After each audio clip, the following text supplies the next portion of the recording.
रमा अपने बेटे चंदन के साथ चतरपुर गांव में रहती थी। चंदन एक खूबसूरत नौजवान था। गांव की सारी लड़कियां उसे बहुत पसंद करती थी। एक दिन चंदन पर शिवानी की नजर पड़ी और उसे चंदन से पहली नजर में ही प्यार हो गया। चंदन को भी शिवानी बहुत पसंद आई। कुछ ही दिनों में उनकी शादी हो गई। शिवानी की एक सच्चाई ये भी थी कि वो एक इच्छाधारी नागिन थी। रमा को चंदन की ये बात पसंद नहीं आई कि उसने अपनी मर्जी से शादी की, इसलिए रमा शिवानी को पसंद नहीं करती थी। बहू, मैं सत्संग में जा रही हूँ, तो घर का सारा काम संभाल लेगी ना? जी सासू माँ, आप चिंता मत कीजिए, आप आराम से सत्संग में जाइए, मैं घर का सारा काम कर लूंगी। तो ठीक है, सारे काम निपटा लेना। बर्तन धो देना, कपड़े भी पड़े हैं वो भी सुखा देना, और घर में फिनाइल वाले पोछे से सफाई भी कर देना। और ये देख, ये बाजार से सामान की लिस्ट लिखी है, उसे भी ले आना। हाय, शिवानी मन ही मन बोलती है, इतना सारा काम, बाप रे, बहुओं को क्या ये सारे काम करने पड़ते हैं। रमा सत्संग के लिए चली जाती है। शिवानी झाड़ू लेकर आती है और फिर सोचने लगती है, अब जब बहू बनी हूं तो इंसानों की तरह ही मुझे सारी जिम्मेदारियां निभानी चाहिए। पहले मार्केट जाकर सामान ले आती हूँ, फिर घर का काम कर लूंगी। शिवानी इच्छाधारी नागिन होने के बावजूद भी अपनी शक्तियों का इस्तेमाल ना करते हुए घर का सारा काम खुद ही करने में लग जाती है।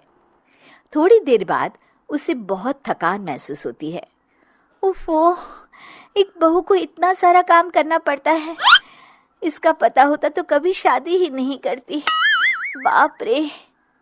घर के काम करते करते उसकी कब आंख लग जाती है उसे पता ही नहीं चलता। शाम को जब उसकी सास के आने का वक्त हो जाता है, दरवाजे की घंटी बजती है और शिवानी की नींद टूट जाती है। ओह, मम्मी जी तो आ भी गई और अभी तो आधा काम पड़ा हुआ है। मैं सासू माँ को क्या मुंह दिखाऊंगी। ओफो, क्या करूं? एक काम करती हूँ, अपनी शक्तियों का इस्तेमाल कर ही लेती हूँ। शिवानी घर का सारा काम अपनी जादुई शक्तियों से खत्म कर लेती है और फिर दरवाजा खोलती है। अरे बहू, तुझे इतना वक्त क्यों लगा दरवाजा खोलने में?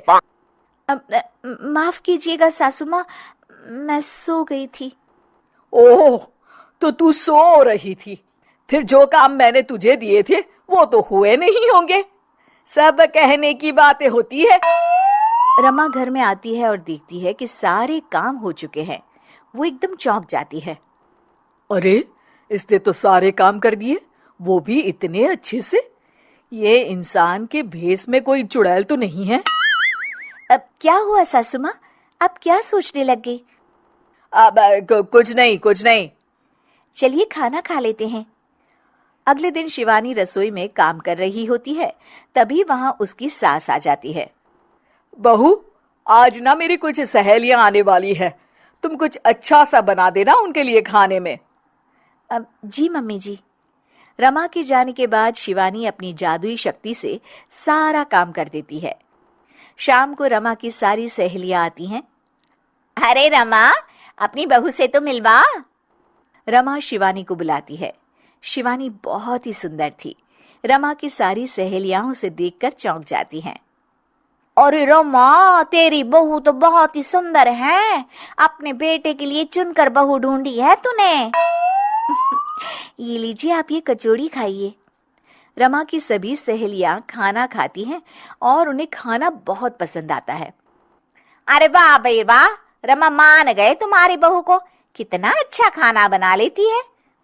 उस दिन पूनम की रात होती है और शिवानी घर के कामों में इतनी उलझी रहती है कि उसे याद ही नहीं रहता कि हर पूनम की रात को वो अपने असली रूप में आ जाएगी।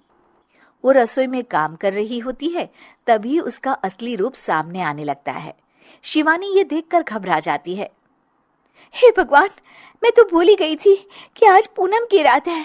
बाहर तो सासू माँ और उनकी सहेलियां आई हुई हैं। अब मैं क्या करूं? क्या शिवानी का राज सबके सामने खुल जाएगा? जानने के लिए देखिए इच्छाधारी बहू पार्ट 2।